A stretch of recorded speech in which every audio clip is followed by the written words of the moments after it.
Assalamualaikum warahmatullahi wabarakatuh. Saya Muhammad Ibnu Fauzi dari Prodi Teknik Mesin Universitas Mercubuana akan mempresentasikan tentang Al-Quran dan As-Sunnah. Pengertian Al-Quran secara etimologis, kata Al-Quran mengandung arti bacaan atau yang dibaca. Misalnya terdapat firman Allah Quran Surat Al-Qiyamah ayat 16-18 yang artinya, janganlah kamu gerakan lidahmu untuk membaca Al-Quran karena hendak cepat-cepat menguasainya. Sesungguhnya atas ketanggungan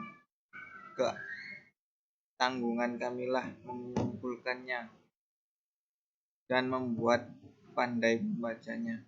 Apabila kami telah selesai membacakannya, maka ikutilah bacaannya itu. Secara umum, pengertian Al-Quran adalah kitab suci agama Islam. Umat Islam percaya bahwa Al-Quran merupakan puncak dan penutup wahyu Allah yang diperuntukkan bagi manusia dan bagian dari rukun iman yang disampaikan kepada Nabi Muhammad SAW melalui perantara malaikat Jibril dan sebagai wahyu pertama yang diterima Rasulullah sebagaimana terdapat dalam Al-Quran Surat Al-A'la ayat 1-5. Al-Quran merupakan salah satu kitab yang mempunyai sejarah panjang yang dimiliki oleh umat Islam dan sampai sekarang masih terjaga keasliannya. Al-Quran terdapat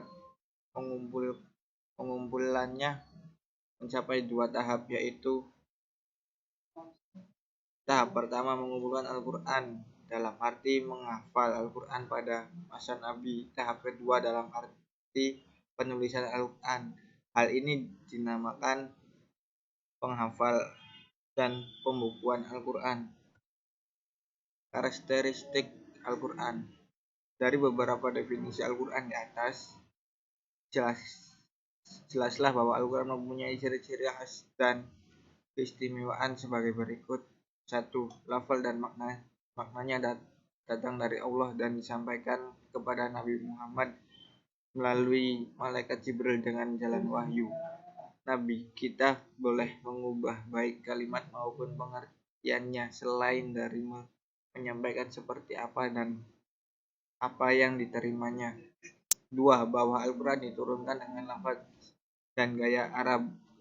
Quran Surat Az-Zuhruf ayat 3 yang artinya, sesungguhnya kami menjadikan Al-Quran dalam bahasa Arab supaya kamu memahaminya. 3. Bahwa Al-Quran diterima dengan jalur tawatur yang menimbulkan keyakinan dan kepastian tentang kebenarannya. Adapun yang dihafal dalam hati dibuktikan dalam mushaf dan disebarkan ke seluruh negeri Islam bertubi-tubi karena berbeda dan diragukan di dalamnya, baik ayat maupun susunannya. Sesungguhnya kamilah yang menurunkan Al-Quran dan sesungguhnya kami benar-benar memeliharanya. Quran Surat Al-Hijr ayat 9. Sejarah turunnya Al-Quran. Al-Quran adalah sumber agama atau juga ajaran Islam pertama dan utama. Menurut keyakinan umat Islam yang diakui kebenarannya oleh penelitian ilmiah, Al-Quran adalah kitab suci yang memuat firman-firman atau wahyu Allah sama benar dengan yang disampaikan oleh malaikat Jibril kepada Nabi Muhammad SAW sebagai Rasul Allah sedikit demi sedikit selama 22 tahun 2 bulan 22 hari. Mula-mula di Mekah, kemudian di Madinah, tujuannya untuk menjadi pedoman atau petunjuk bagi umat manusia dalam hidup dan kehidupannya, mencapai kesejahteraan di dunia ini dan kebahagiaan di akhirat kelak.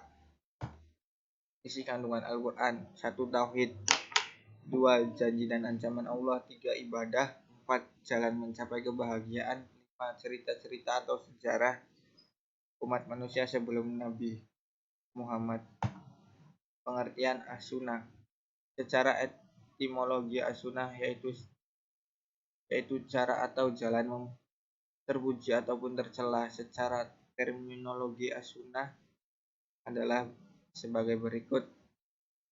A. Menurut Profesor Dr. Suparman Usman, al-sunnah adalah perkataan, perbuatan, atau penetapan qauliyah, fi'liyah, dan takririyah Nabi Muhammad SAW merupakan penjelas atau bayan terhadap Al-Quran. B. Menurut Imam Subki dalam kitab Matan Jami' al-Jawani, sebagaimana dikutip oleh Romli, al-sunnah adalah segala perkataan, perbuatan, dan ketetapan Nabi Muhammad. C. Menurut Abdul Wahab Khalaf, sebagaimana dikutip oleh Romli, al-sunnah adalah sesuatu yang bersumber dari Rasulullah, baik berupa perkataan, perbuatan, dan ketetapan. Fungsi sunnah atau hadis menjelaskan hukum dan yang telah dinyatakan Al-Quran. Penjelasan hadis terhadap Al-Quran itu bisa berupa pengkhususan sesuatu yang umum atau pemukayyadan sesuatu yang mutlak atau lainnya. Yang jelas hadis itu menerangkan atau merincikan suatu hukum yang dinyatakan Al-Quran secara umum dan atau global. 2. Memperkuat hukum yang telah dinyatakan Al-Quran. Penguatan oleh hadis terhadap hukum-hukum yang telah diterapkan dalam Al-Quran dapat dilihat dalam beberapa kasus seperti haramnya membunuh tanpa hak, sumpah palsu, pencurian, dan lainnya. 3. Menjalankan sumber hukum yang mandiri atau independen. Macam-macam sunnah atau hadis dilihat dari segi bentuk, maka sunnah atau hadis diklasifikasikan ke 1. Sunnah qauliyah, yaitu hadis-hadis yang diucapkan langsung oleh Nabi dalam beberapa kesempatan terhadap berbagai masalah yang kemudian dinukil oleh para sahabat dalam bentuknya yang utuh seperti apa yang diucapkan oleh Nabi tersebut. Contoh sunnah qauliyah misalnya, sesungguhnya semua amal itu didasarkan pada niat, dan setiap orang akan memperoleh apa yang diniatkan. 2. Sunnah fi'liyah, yaitu hadis-hadis yang berkaitan dengan perbuatan yang dilakukan oleh Nabi Muhammad yang dilihat dan diketahui oleh para sahabat kemudian disampaikan kepada orang lain. Misalnya hal-hal yang berhubungan tata cara melaksanakan ibadah. Contoh berikut ini yang berasal dari Umar yang menjelaskan cara Rasulullah bertakbir dalam salat.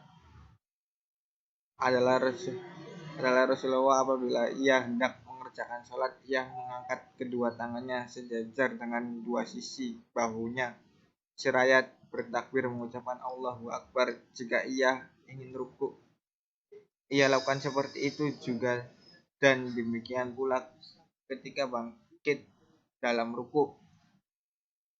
3. Sunat takririyah, yaitu perbuatan dan ucapan para sahabat yang dilakukan di hadapan atau sepengetahuan Rasulullah, tetapi beliau mendiamkan dan tidak menolaknya. Sejarah pembukuan hadis. Pada zaman Nabi, hadis tidak ditulis, bahkan ia pula dihafal. Menurut riwayat, pencatatan dan menghafal hadis dilarang oleh Nabi karena dikhawatirkan bercampur dengan hafalan Al-Quran sebagai firman Allah. Dan menurut satu riwayat, ketika Umar bin Khattab menjadi khalifah, beliau merencanakan untuk mencatat atau membukukan hadis, tetapi tidak meneruskan rencana itu karena khawatir bercampur dengan Al-Quran. Cukup sekian presentasi saya, kurang lebihnya mohon maaf.